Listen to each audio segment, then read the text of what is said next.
by the way. Oh, by the way. Here we are again this week. I wanted to ask you, last week we had our very dear friend and volunteer Peggy Denny on the show. Right. What a special guest she was. Oh, I love Peggy Denny. But it got me thinking a little bit about volunteering, and we talked about companion volunteers, but I don't think we defined exactly what a companion volunteer is. Okay. Well, that's important. Yeah. We gave the name companion to all the volunteers who work with the children, because we have many kinds of volunteers here at Olivia's house.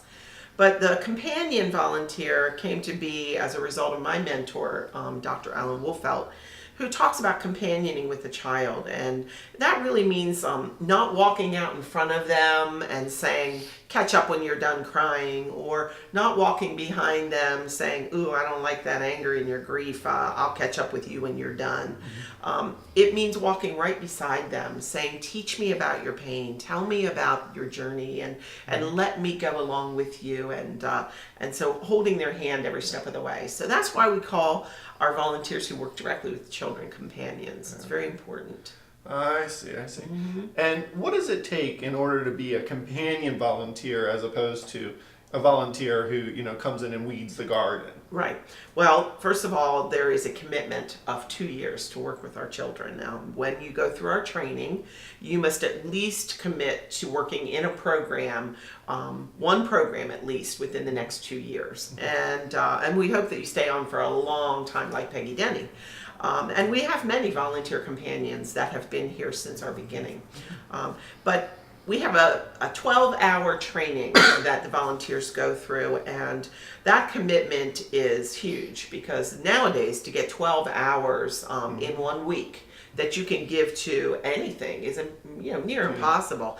And these volunteers do. They come on a Thursday for 3 hours from 3 to 6. They come on a Friday for 3 hours from 3 to 6, and then they come back again Saturday morning from 9 to 3 for a total of 12 hours. And we do everything from teaching about the bereavement process and the children's developmental quadrants in grief, to going over to the funeral home across the street and taking their funeral home field trip and learning about our program and playing the games and understanding what it is to be an effective listener and a volunteer. So 12 hours, it seems, at one point, it seems like a lot of time. Right. And at another point, when you think about the serious nature of what you're doing, it also seems like not enough time. You're right. You're absolutely right, Casey. It does feel like not enough time, especially when I'm in the training and I'm trying to get everything across to everybody.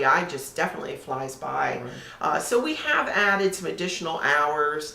We call it continuing education, and we try to do that 2 to 3 times a year, where we provide opportunities for them to have additional education. And I just think that the volunteers are a special group of people, our companions. They not only commit to those 12 hours and beyond, but they actually pay for those 12 hours. We charge $100 for that training. It's my expertise, but also they get a lot of books and they get a beautiful manual and that we've created here at Olivia's house. And so in that $100 commitment to them, we say we will give you everything we have, and they say we don't mind giving the money for that, simply because then we don't have to take the money from the children. I think that's the most important part. It's that commitment to the children. It really is. And then that kind of weeds out who is really able to do this and who isn't. So how does someone get involved in the sense of that training? How do they become a companion and get into that training? They give us a call, and they come in and they meet with our program coordinator, Michelle, and they go on a tour, and Michelle really works to determine, is this something that you would be a good fit for?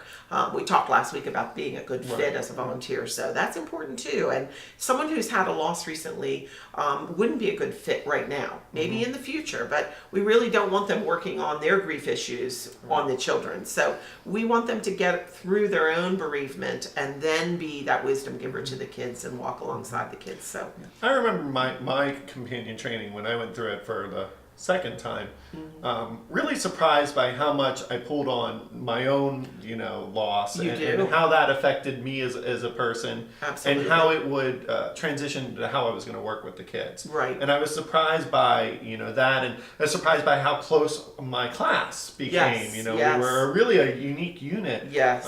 Because we all kind of did that together. You do. There's a lot of introspection in the training class. So we ask you to go back into your childhood and think about how your parents handled death in your home. What was your family's experiences like with regards to funerals? And did they support you? And if they didn't, why not? And how do you feel supported now as an adult working through grief? So it is very much let me take a little look at my past and see how I have worked through my losses, because that's important before we put you in the life of a grieving child.